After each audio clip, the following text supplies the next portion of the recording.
ঘরে শুধুমাত্র সেই নারী মূর্তিটির ছবিই নয়, ঘরের চতুর্দিকে রয়েছে বীভৎস বিকট দেবদেবীর ছবি। সেদিন দরজার আইহোল দিয়ে এই ছবিগুলো চোখে পড়ছিল না।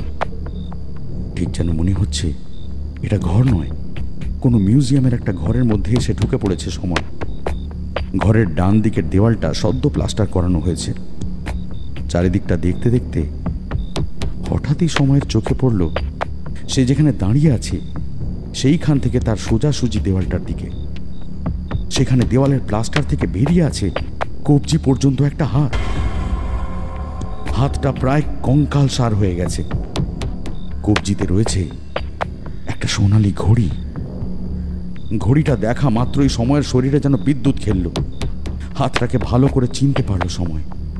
সে নিশ্চিত এটা প্রান্তর পালের হাত।